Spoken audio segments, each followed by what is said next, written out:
whether or not they knew about this thing, which is an important question. Anyway, Ari, all yours. I think it's a significant question, Katie, and we're touching on that story later in our show. And looking at that, the attempt there to basically get in between the fact-finding around those accusers and use that or use them to attack the press is some kind of new low, I think. I've run out of predicting where the low will be. I think we're going to fall straight through and come out the other side. And through the looking glass, as it were. Thank you, Katie. Appreciate it.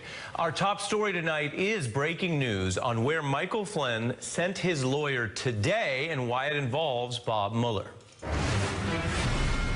A lawyer for former Trump advisor Mike Flynn spent today with investigators on Bob Mueller's team. Now, this is a development with obviously large implications for Trump and the Russia probe because it is a new signal that Flynn may cooperate with Bob Mueller.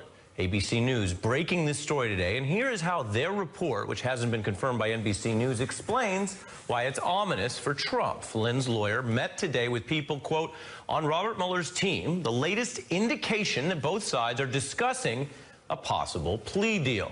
Now, today's reported meeting comes after the New York Times reported Flynn's legal team took a big step away from the White House. Flynn's team telling Trump's lawyers they cannot talk to them anymore about the Mueller probe, which NBC has confirmed. So there are two headlines here. One, Flynn's team turning up the heat on the White House. You may remember back in March, they publicly warned Flynn was seeking immunity and had a, quote, story to tell. Tonight, they're moving beyond those kind of public announcements or posturing or whatever you want to call that.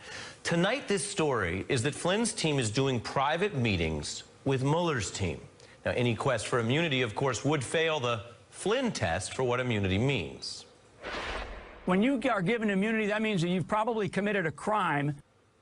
Now, that's not always the case, but immunity for cooperation is the first headline here. Alarming for the Trump White House. The second headline is that Trump's line to Flynn is going cold. Remember, Donald Trump went to bat for Mike Flynn. He kept him unstaffed, even after he was caught lying. He pushed Jim Comey to try to drop the criminal inquiry into Mike Flynn. Jim Comey testified about that under oath. So if Flynn's lawyers can keep in touch with the White House, you can bet they will. It costs them nothing. It earns them potential goodwill from the president. It earns them potential information. So why cut off contact? Well, this is intricate, but it's also really important tonight. They're cutting off contact with Trump's lawyers because they think they have to. The New York Times reporting that the agreement to share information with Trump's team terminated and notes that lawyers aren't supposed to work together if one client is cooperating with prosecutors and another is still under investigation. Now, that is not proof at this moment that Flynn has flipped. There's no public confirmation he's flipped yet. But it is what the road to flipping can look like. It is evidence that Flynn's lawyers here are close enough to negotiating some kind of cooperation that they thought they had to take this step, which they knew could leak. They knew this broadcast might be talking about it within days. They know all that.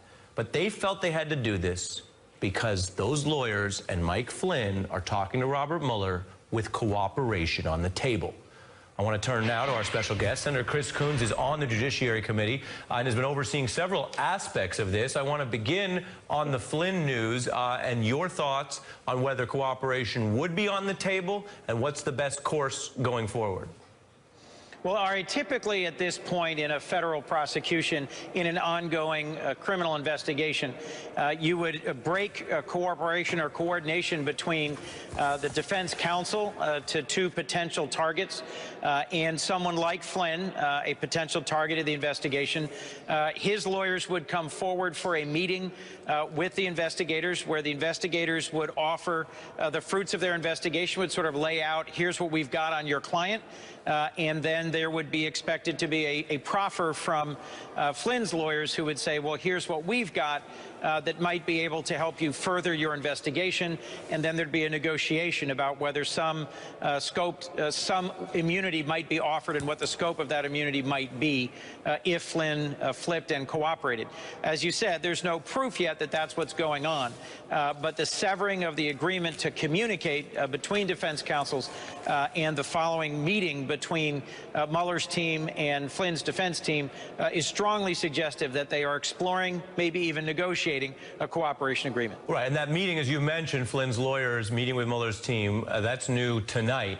I want to do one more question on Flynn and then turn to another issue that you have been pushing on the Russia issues. But on Flynn, he does have alleged legal exposure. As we always say, it doesn't mean we know that anything is going to come out of this investigation. But the public accounts show the failing to register the foreign lobbying, misleading FBI agents in the Russia probe, and then this report about discussing a bribery plot to kidnap a U.S. resident. Do you think those are his main areas of exposure, and that's what all this cooperation could be about? Yes, Ari. I think former National Security Advisor Flynn has significant legal exposure, and those are roughly the areas where he failed to report, where he engaged in misleading investigators, and there are a number of cases where he has complicated relationships, whether with Turkey, with Russia, and where there's conflicts of interest between his actions as a member of the Trump administration and its senior national security team and his actions on his own financial behalf. Both he and his son are at some significant legal risk, and I think that's what would motivate them to cooperate.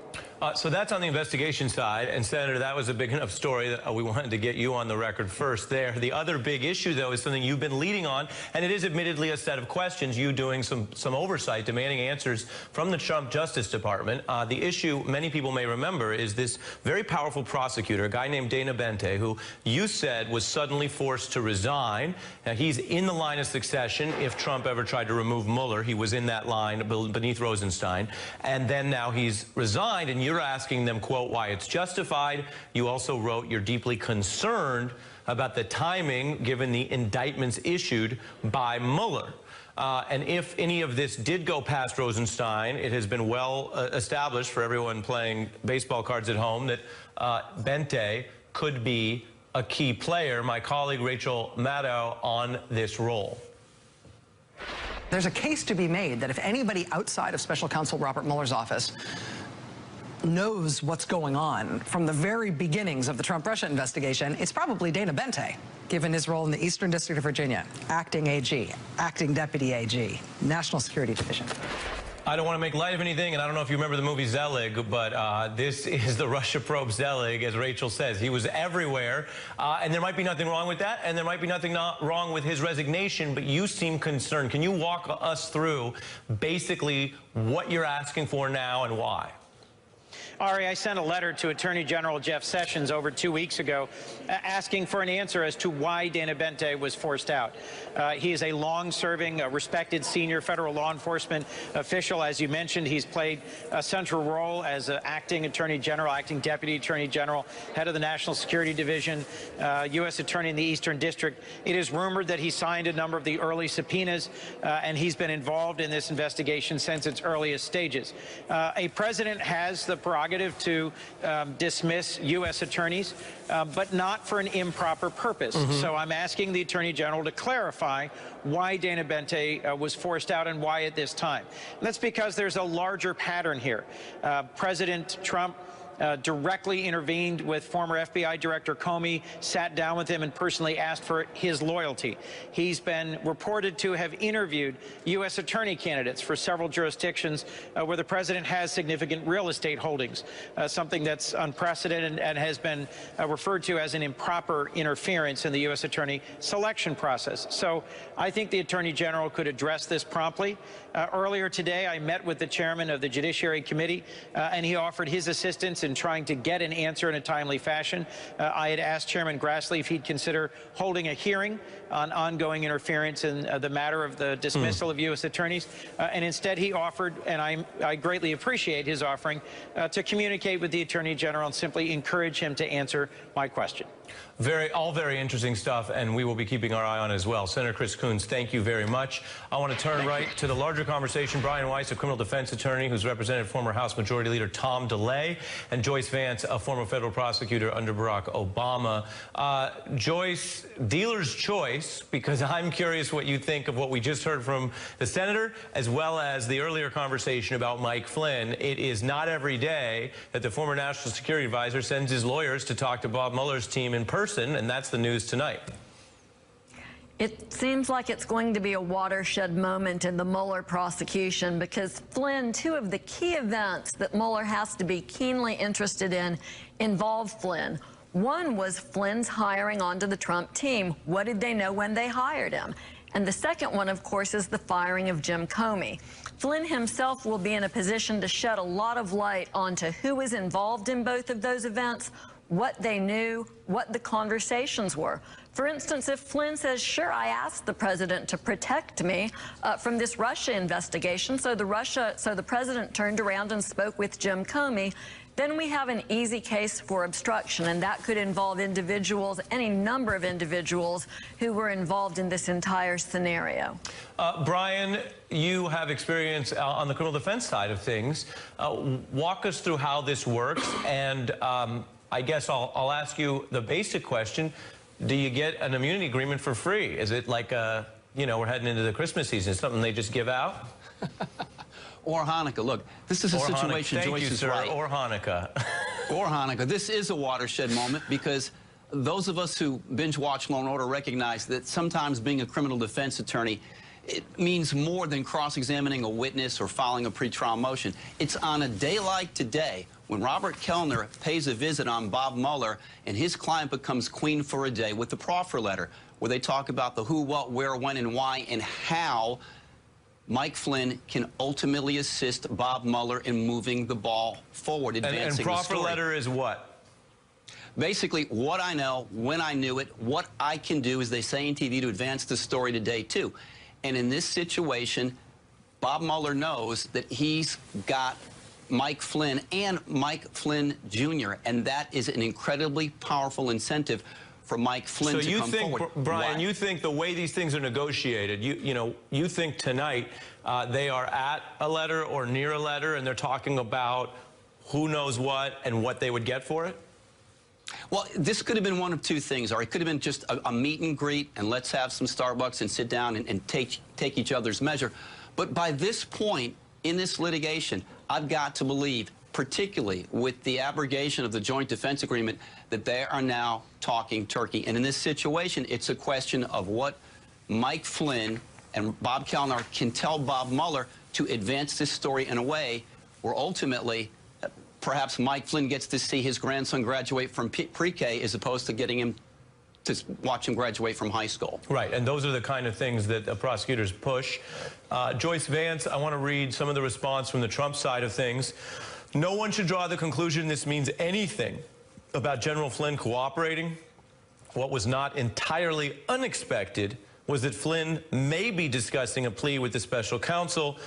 Joyce, as lawyers, you and I will both note the use of the double negative and whether this was expected or not. I mean, the issue isn't who was expecting what, right? The issue is whether Mike Flynn, who was National Security Advisor, a high-level post, has information that Bob Mueller believes is credible about crimes committed by other people at least an equal, if not a higher level.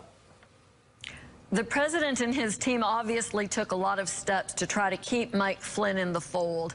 We saw those repeated comments from the president talking about what a good guy Flynn was, perhaps hinting at a pardon for Flynn. But at the end of the day, I think what weighed on Flynn was liability not just for himself and for his son. And they were both around. You know, we were told throughout the campaign that Flynn was the Trump whisperer, that he was with Trump on the plane every day flying around. He obviously had an enormous opportunity to observe. Whether his observations will be valuable is up to the folks on Bob Mueller's team. I don't think he'll be around to watch his grandkids graduate from pre-K. He will have to, I think, in my judgment, ultimately plead guilty to a felony. There will be some time involved, but he may be able to protect his son and perhaps to some extent himself by pleading guilty. Joyce Vance and Brian Weiss on a big night here. Thank you very much for your expertise. And just as Roy Moore is about to go public in Alabama, the White House talking about whether Trump thinks the Access Hollywood tape itself is real. He used to say it was. Also, Elizabeth Warren punching back after Donald Trump tries to seize control of the watchdog agency she founded with Barack Obama. That's in court today. And did a Trump Twitter attack actually help Vladimir Putin's new crackdown over the Thanksgiving holiday on the media? I have a former acting director of the CIA who is concerned. I'm Ari Melber, and you're watching The Beat on MSNBC. Your modern software factory runs. Republican Alabama Senate candidate Roy Moore about to speak in just under an hour. This will actually be his first campaign appearance in 11 days, and it comes 15 days out until that special election, with revealing new details about how Donald Trump came to his defense of Moore, saying the accusers might not be telling the truth. The New York Times reporting Trump even seeing echoes of the controversy surrounding his own Access Hollywood tape, and he told a senator that the tape was not authentic. Today, the White House press secretary asked about that. Does the president still accept the authenticity of the Access Hollywood tape that he apologized for during the campaign? Look, the president addressed this. This was litigated and certainly answered during the election by the overwhelming support for the president. So John he Decker apologized for it, which would seem to acknowledge its authenticity, and that position hasn't changed? No, like I just said, the president hasn't changed his position. I think, if anything, that the president questions, it's the media's reporting on that accuracy. As for when that tape originally surfaced, Trump did not deny it was authentic. I've said and done things I regret, and the words released today on this more than a decade-old video are one of them. Anyone who knows me knows these words don't reflect who I am. I said it, I was wrong, and I apologize. I'm joined now by former Democratic Senator from California, Barbara Boxer, who also founded a PAC for Change committee focused on defeating Republicans in the next midterms. Senator, good to see you. Appreciate you making the time. When you look, Thanks, Ari. When you look at where this is with Donald Trump, he seems to be trying to do something that Republicans in Washington have refused to do, which is thread a needle, and I'm making air quotes if you can't see me, but thread a needle on these accusations of predation by Roy Moore. And you're asking me if I believe that Trump is wrong? Yes, Trump is wrong. It is such a pity to have as president, you know, a grabber-in-chief and worse.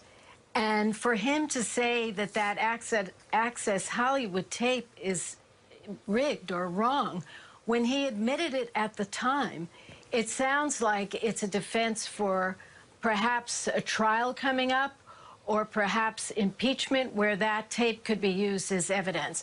But you're the lawyer. I'm just married to one. I'm the mom of one and the daughter of one. But it just seems like I'm surrounded. I hope some of it got through, some of the good parts anyway. But no, I just, you know, as you know, I'm not in office anymore. I've always said what I thought, but this is just one big, great big lie to say that that tape is not accurate when he, in fact, admitted it before. Well, and you make such an interesting point, which is that kind of lie, when someone has already admitted the opposite, looks really bad in public. And so it makes you wonder, as you raise, whether it is for some other purpose, because there may be some other proceeding where he wants to fall back on challenging the evidence. Very interesting point you raise. More broadly, with Roy Moore, where do we go from here? And I don't want to put you on the spot about a breaking story, but there is a brand new report in the Washington Post that you may have seen, that this very fringe right-wing group, Project Veritas, tried to do a sting operation and trick the Washington Post over this story. It failed, and the Washington Post now is reporting that and busting them. But in it, it seemed that some of these right-wing activists, I'll just read you, Post reporters say they were walking to the office of Project Veritas, which is an organization that targets the news media as well as what they consider left-wing groups, and the design was to try to catch the Washington Post in a false accusation. I wonder your thoughts on that and where we are. It's bizarre, that one. Well, I have heard about that. It doesn't shock me, because I saw that done to Planned Parenthood, where they do a sting operation and try to get people to say certain things. But good for the Washington Post. They're so careful. They're not out to tell lies. They're out to get to the truth. Now, look, I served for so many years, and the press made me crazy, Art. I mean, they did. Because ever since Watergate, the press is adversarial with the elected officials. That's just the way it is. You have to accept it and keep your eye on the prize. Be direct, do the right thing. And the press is very careful with this, and I am very pleased that they exposed it. And this is the story now, another factor for the people of Alabama to weigh. Do they want to stick with this man who's being supported by right-wing groups that are so desperate that they would tell lies to try and hurt freedom of the press. It's just one more terrible situation, and I just hope the people of Alabama will do the right thing and not send this man to the United States Senate. If they don't like the Democrat, write in their own name, do whatever they want, but this man does not belong there. And I could tell you, as someone who was the chief Democrat on the Ethics Committee for many years, that's going to be a tough road for Roy Moore, because they will turn over every stone, and he will be expelled. That's what I think. Wow. Senator Boxer, always interesting, and thanks for joining me tonight. Thanks. Ahead, Donald Trump resorting to a racial slur against Elizabeth Warren, new today. We'll show you her response. And behind Trump's trash talk, a fight turning to an actual legal showdown over who really will be in charge of Obama's Wall Street regulating agency. Then, Putin singling out Western press, Trump echoing that attack within just 4 hours. And later in the show, something very important. There's a case roiling the city of Baltimore. A police officer killed the day before he was to testify in a case against indicted officers. I have a live report from Baltimore on that tonight.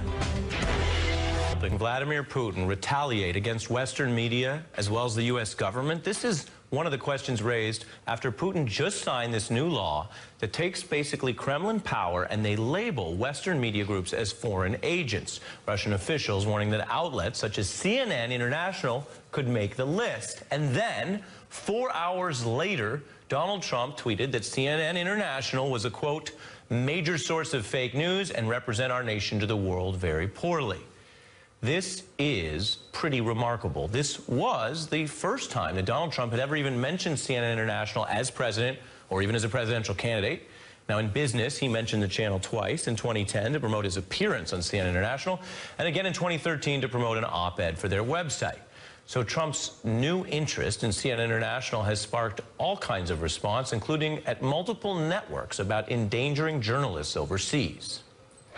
Let's focus on what is actually very disturbing, and that is a president attacking the free press, denigrating the work of reporters who go out every day across the globe, risk their lives. Trump's tweet reads like an invitation to undemocratic regimes around the world to harass CNN journalists with the blessing of the U.S. president. And many nonpartisan experts were struck about how Trump's attack here seemed right in line with the Kremlin's announced strategy. One White House correspondent asking, why is Trump doing this the same day Putin cracks down on foreign media? A Washington Post reporter says this should help Russia's plans to muzzle certain media outlets. And a former National Security Council staffer on Russia and a former Bush administration official was even more blunt, asking, why is Trump so eager to do Putin's dirty work? And that's the whole point. You know, any president can have any opinion about any media outlet, but the timing and the targeting of Trump's attack suggests this may not even be his opinion, but one he adopted to help Vladimir Putin. And is there a pattern of these two leaders trying to help each other, even right out in the open? Russia, if you're listening, I hope you're able to find the 30,000 emails that are missing. I think you will probably be rewarded mightily by our press. I'm joined by Acting Director for the CIA, John McLaughlin, and Shelby Holiday's also here. John, your response is this business as usual? Well, the scary thing to me, Ari, is that these things come at you so fast and furious, this weekend tweet and today the Pocahontas business, that I fear Americans may become numb to this and start to think it's normal behavior, when in fact what's really going on here is the president has abdicated his responsibility as a credible spokesman for American values. You just heard it from a number of people. This is the kind of thing that gives Putin a talking point in a country that already has no free media, where the journalists are essentially sycophantic to the president. It endangers the lives of journalists overseas, and it sends a message to dictators around the world that the president of the United States, normally the representative of a free media, doesn't particularly care. Do you think he did this for Putin? You know, it's impossible to say. We don't know that, but if in the realm of coincidence, It's the kind of thing you almost can't make up. If you put it in a novel, you probably wouldn't believe it, or you'd think it was too fantastical. We just don't know. They had conversations during his Asian trip that have not been revealed or reported. So no one can say, but it certainly hands Putin a talking point. Trump is relatively, if not popular in Russia. He is someone they think of as a kind of a benign figure, so that it hands Putin a rationale for doing what he may choose to do here. He has not yet done it, and I suspect the first targets, if there are to be targets, will be things like Voice of America and Radio Liberty. Oddly, CNN is not really well represented in Russia. They don't have Russian language broadcasts, and frankly, when I've been there, it's been hard to find them on a hotel channel. But Russian spokesmen have railed against CNN International, among other targets, so they may be on that list. Yeah, Shelby, look, I don't really know which hotels they're on or not on in there, but Mr. McLaughlin raises the more serious point, as a former CIA leader, that this is really hard to explain as a coincidence. And if it's not a coincidence, it is the President of the United States immediately giving in. I mean, crying uncle would suggest that he resisted, but with 4 hours, it's not even uncle. It's just giving Putin this PR. And it's happening against the backdrop of this major investigation into possible collusion between the Trump campaign and Moscow. So the WikiLeaks clip you just played comes to mind for a lot of people when you read that tweet. The tweet also set off a lot of other alarm bells.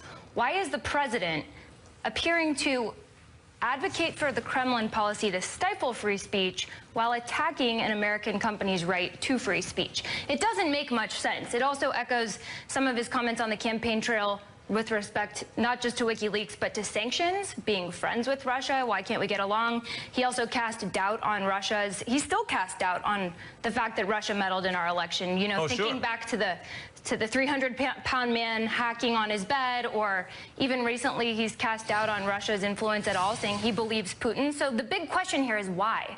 Does the Kremlin have any sort of compromising material on the president so he feels obligated to do this? Does he just like Putin in the Kremlin and he feels like backing him up?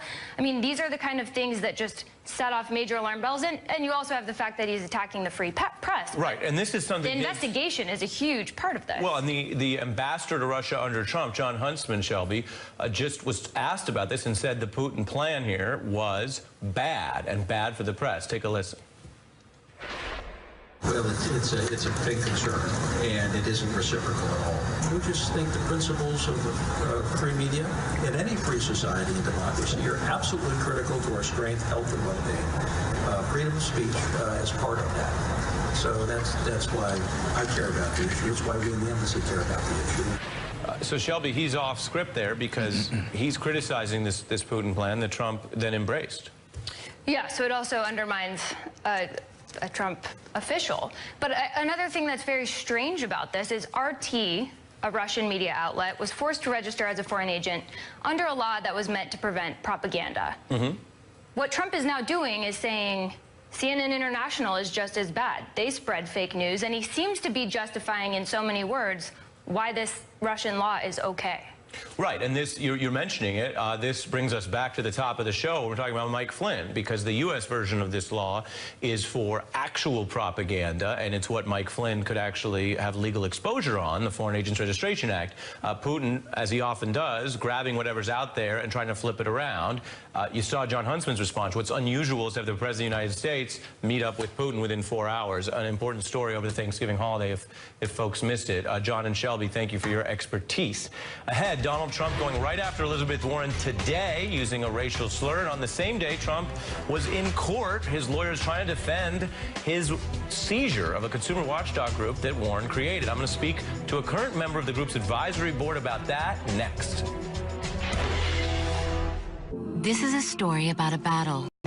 Donald Trump is trying to install his own pick to run a key Obama-era agency that patrols Wall Street, and he's being sued today over whether the strong-arm move is even legal. Today, he also went after the senator who started that agency, Elizabeth Warren, by using a slur against Native Americans at a reception honoring Native Americans who served in the military. Welcome to 2017. We have a representative in Congress who they say was here a long time ago. They call her Pocahontas. But you know what? I like you. Warren responded, telling MSNBC Today the president can't even make it through a ceremony honoring these heroes without having to throw out a racial slur. Now, this is the fight Trump wants to have, but the fight that impacts Americans tonight is over who runs the CFPB. This is one of the only agencies designed to combat Wall Street. Turns up being a joke, and that's what the CFPB really has been, in a sick, sad kind of way. Do you still believe that CFPB is a sad, sick joke? Yes, sir, I do.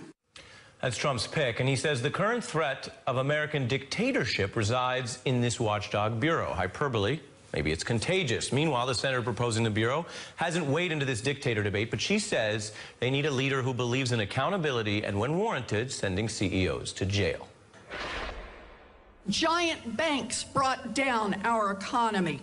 Will we believe in tough rules, real accountability, and if a CEO breaks the law, they ought to go to jail just like anyone else? I'm joined by Lisa Servana, Consumer Advisory Board member of the Consumer Financial Protection Bureau. She has said Trump favors the coffers of mega banks. Thanks for being here, Lisa. Great to be here. Thanks for having me. You are involved. This is a weird day when two different bosses show up to work and fight over it. Donald Trump wants to make this about the slurs. What is it really about?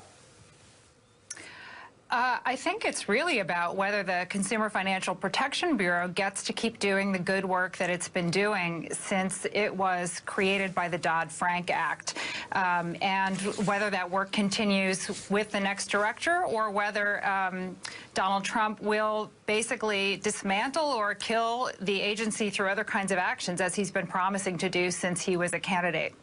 I want to look at some of what they've done. And Elizabeth Warren was speaking out today, and she's going to be on with Rachel tonight. And obviously, this is now going back to the issues. $11.9 billion in enforcement actions so far, an estimate of 29 million Americans who would receive relief. But the Trump view and the person he's put in charge has basically said this thing doesn't work. Your response?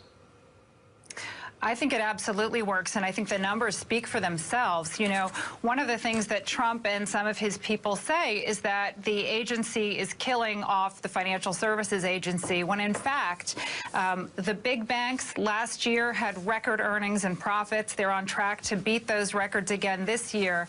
They are doing just fine after the financial crisis, but we still have millions and millions of Americans who are suffering from that crisis. And the CFPB is exactly the kind of watchdog that consumers need in order to make sure that the kind of things that happened in the financial crisis, of people being sold mortgages that didn't work, that were designed to blow up, student loan providers who just last week Citibank was charged with doing a poor job of servicing its student loan recipients.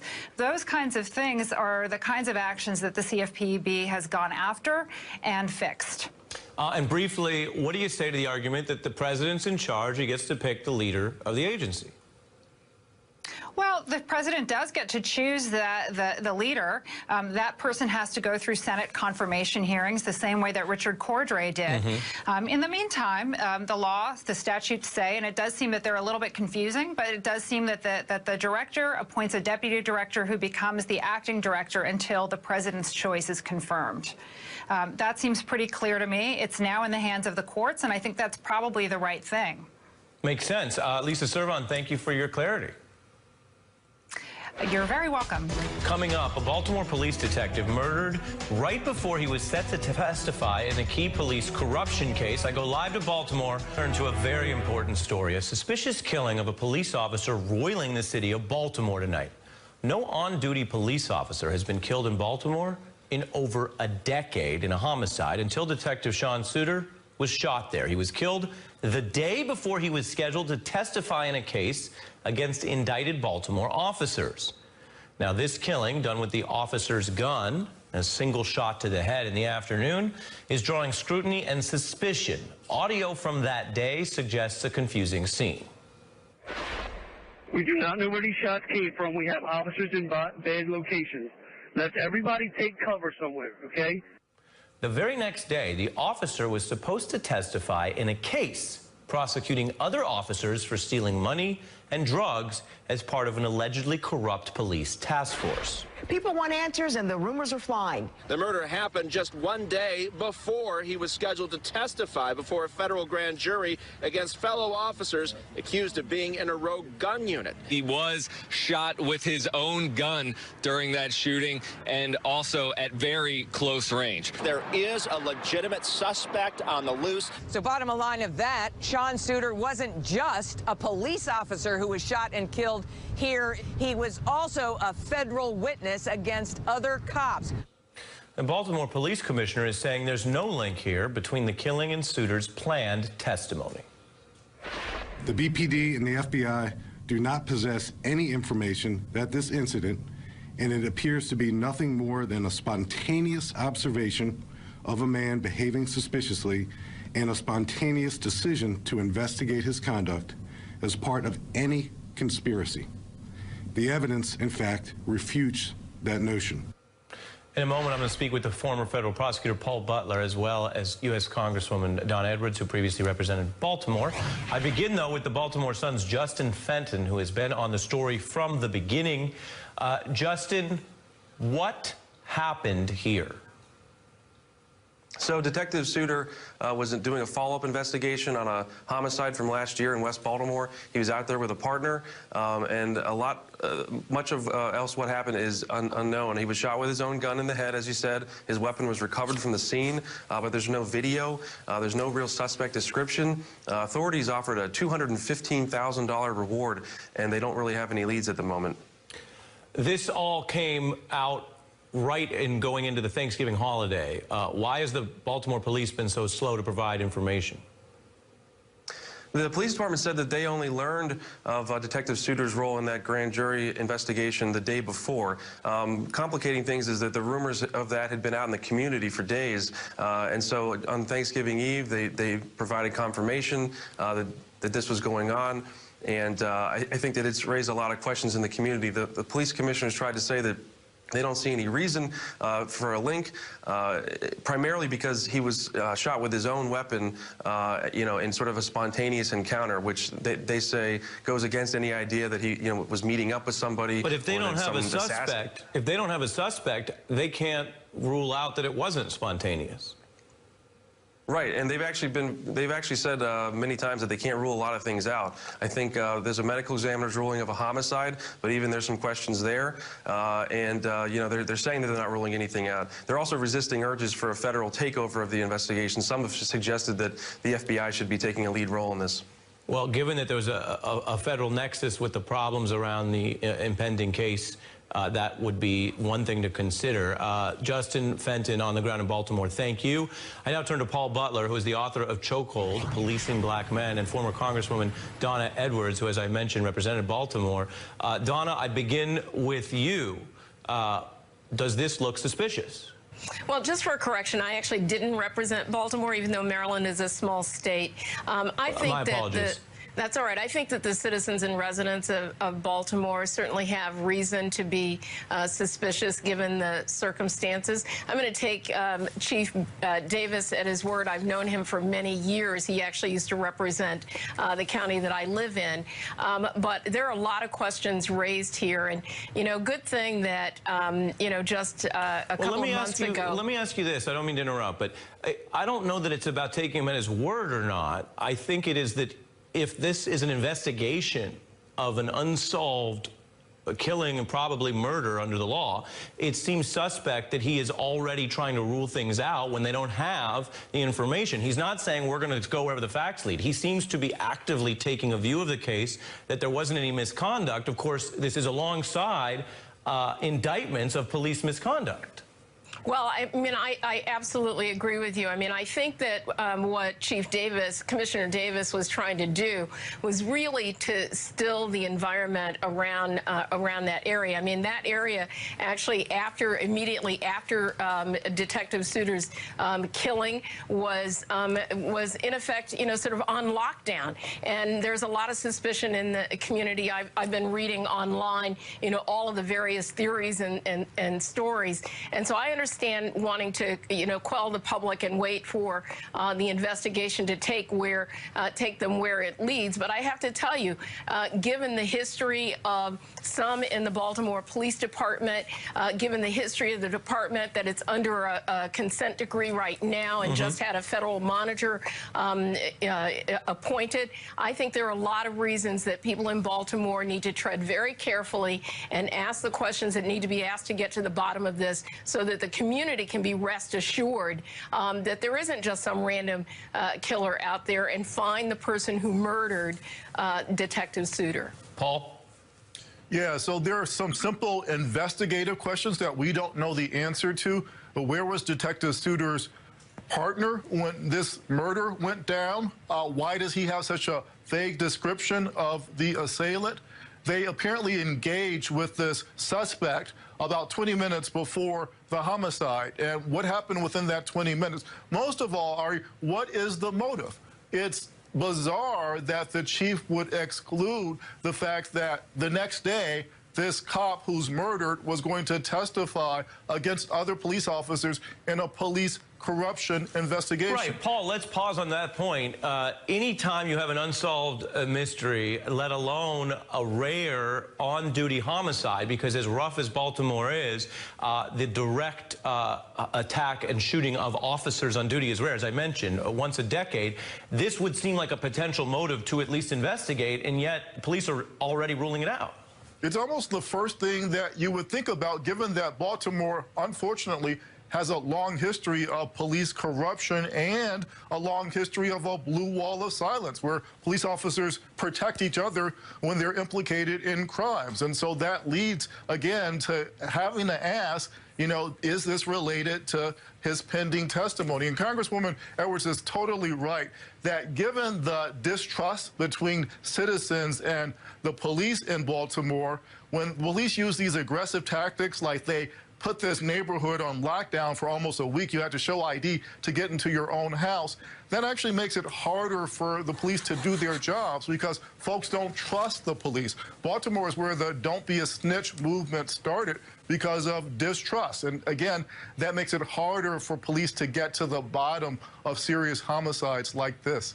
Paul Butler and former Congresswoman Donna Edwards, my thanks to you on this important story. We will stay on it. Thank you. And when we come back, I want to show you some highlights from our very special Russia court special on collusion and conspiracy in front of our live mock jury. That's ahead.